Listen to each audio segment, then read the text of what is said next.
I'm going to change, said Ron in a pretend grumpy voice. He turned back to his wife and winked. Oh, Ron, just a minute, please. I have a question. Rose went on to explain about the Busby biscuits, and it confused her as to why they weren't called bearskin biscuits. Ron was happy to explain. He didn't feel so silly after all. Ron explained that bearskin hats are made from the pelt of a bear, whereas the Busby hat is made from a bear. It's worn by certain members of the military brass bands, and Busby hats, they're smaller, they're only 8 inches high, whereas the bearskin hats are much taller, 18 inches high. Thank you, Ron, that's fine, he said, and started whistling on his way to the bedroom. Rose started on the egg sandwiches. Andrew and Mark came in the back door. Andrew went to take an egg sandwich. Andrew, leave those. Mark's friends will be here in a minute. Andrew said, please, Mummy, my lovely Mummy, making doe eyes at her. Oh, for goodness sake, have one. Rose's resolve was not very strong. Andrew could wrap his mum around his finger. Mark ran into the hall. Daddy, Daddy! He threw his arms around his daddy's legs. Hello there, my boy. Are you having a nice birthday, son? Yes, look. He proudly shared his gun that Timmy had made. Well, that's very good, Mark. Did Andrew make that for you? No, Daddy, replying as if his father had said something quite silly. Timmy, my friend. Timmy, the squirrel, Daddy. Oh, okay.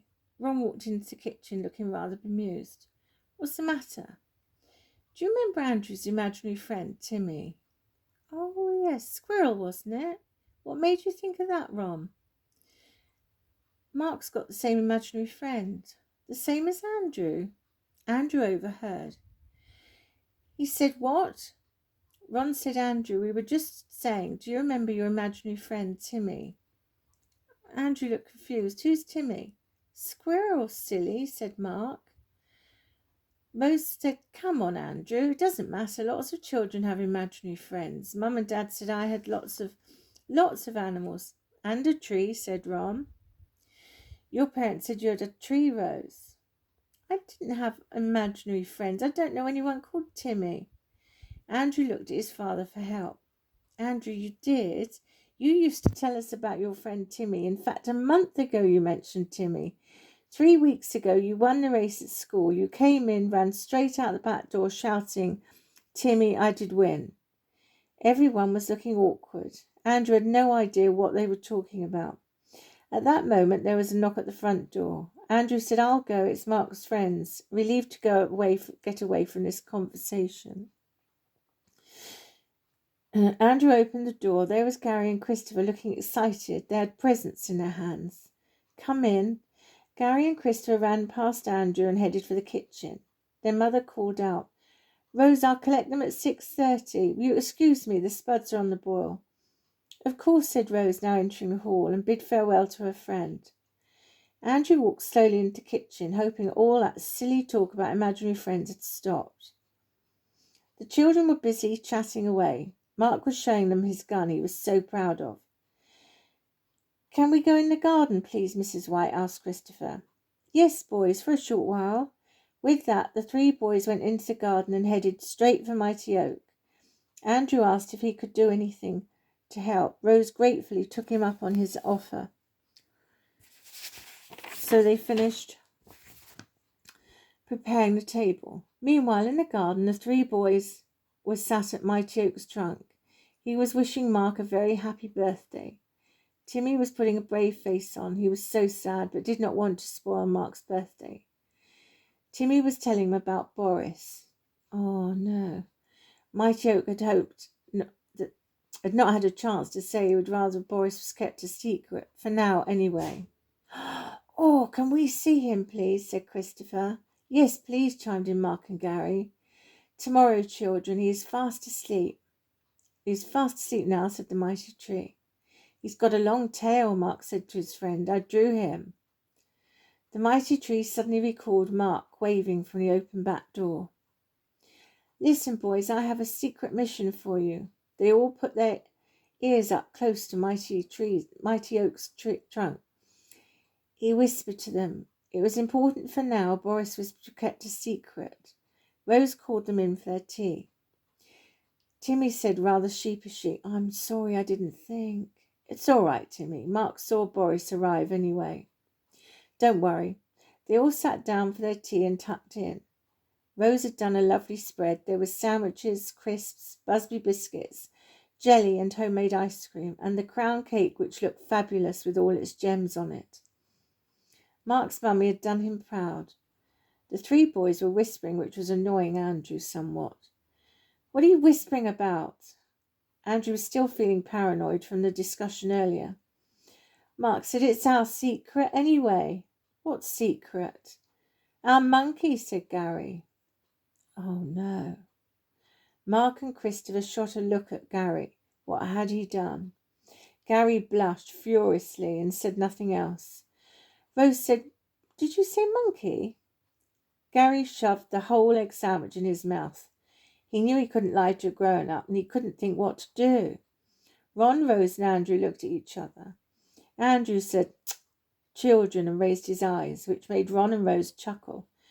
Of course, Andrew did not see what was funny. "You're all weird," he exclaimed, which made everyone laugh. Rose was thinking something. She had recalled from earlier. She had seen Mark's drawings, and one in particular stood out because she thought it had resembled a monkey. Mark had never seen a monkey. "I'll be going now, sir," said Timmy. "Yes, my boy. Get home safely, Timmy." "Timmy?" "Yes?" You know, Andrew, he loved you. That was real. It seems it's even beyond their control." "Yes," Timmy said, "yes."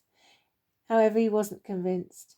"See you tomorrow, Timmy." "Yes, sir," he quietly replied. The mighty tree watched as the grey squirrel disappeared out of sight. Mighty Oak heard a lot of laughter from indoors. Now and then he could see the hands hitting a balloon to each other through the window. "I must concentrate. I've got to help Boris." What an odd day it turned out to be. My, a capuchin monkey turning up. Poor Timmy devastated over Andrew, then upset over mentioning Boris the boys. It really didn't matter. Mark had seen him anyway. "Hold on," thought the mighty tree. "By George, I think I have it. I think I have the answer for Boris." The following morning, Timmy arrived early. He wanted to see Andrew again, just to make sure. Ron had already left for work. Andrew was just finishing his breakfast with Mark. "I'm looking forward to school today, Mum." "Are you, Andrew?" That was a pleasant surprise. That was not a sentence that you would hear from Andrew's lips very often. "Why's that?" "We have to do an essay about any subject we choose. What did you pick?" "I want to write an essay about the weird weather we had in 1963. Snow up to the end of March. How it affected us, schools being closed, shops closed, Dad home from work, and how it affected all the wildlife. Lots to write about." Rose was really impressed. That was such a good choice. "Andrew, that's a perfect subject. What made you think of that then?" Andrew paused for a moment. "I'm not sure, Mum." The reason he had thought of this subject was it was Timmy's idea. Last week, when Andrew was discussing it with Timmy, Timmy suggested the snow of 63. Timmy was listening by the cat flap. He was gladdened that his friend had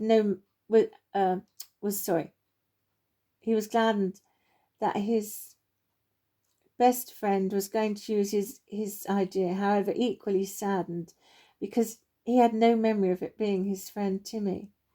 Timmy ran to Mighty Oak. "Good morning, sir." "Hello, Timmy." "Timmy, let me introduce you. This is Boris." "Boris, this is Timmy." Timmy looked at Boris. He was similar size to himself when he was sat down. He had a long tail. Timmy also noticed their hands looked very similar to each other. The two shook hands, which was a little awkward, as neither Timmy or Boris knew when it was polite to let go. Mighty Oak spoke to their relief, and they let go. "Now, Timmy, I need you to do a mission for me, please." "Of course," said Timmy, sitting up as straight as he could and saluting. "Can I go with Timmy, please?" asked Boris. "Oh, yes, can he?" "I'm sorry, boys. We cannot risk Boris being seen by... Everyone knows I'm here. They've all seen me." Yes, agreed Timmy. And then he blushed, realizing he had just interrupted as well, and sat back down. I was going to say we cannot risk you being seen by humans, Boris. Oh, they both reluctantly realized Mighty Oak was quite right. Right, now Timmy, my boy, step up. Timmy knew this meant he was to put his ear up to Mighty Tree's trunk. He heard his instructions. Boris heard nothing except Timmy occasionally saying, yes, yes, I understand, yes. It seemed like his ages until Timmy stood back. I'll do that right away, sir. And that was that. He was gone, leapt over the fence and into the park. Now, Boris, how are you feeling today? A lot better, thank you, sir. I've not slept so well. Now I know everything will be all right. I hope so, my boy, I hope so. Now, please, can you make sure you keep hidden, and no Mark Senior and his friends know of you? However, no one else must see you. It will jeopardize our mission. I understand, sir, I understand. The Mighty Tree would just have to wait for Timmy's return. Boris, tell me, Howard, did he try to raise money at all? Oh, yes, sir, he did actually raise quite a lot. He got 2 extra keepers. They need their wages, paying for the other capuchins, our feed, veterinary needs, publicity. People are scared now. They no longer donate monkeys, as people are more aware of animal cruelty. I've heard Howard say he needs extra funds. It needs to be a regular source of income. So it was great to raise the money, but it's not sustainable as I thought. Thank you, Boris.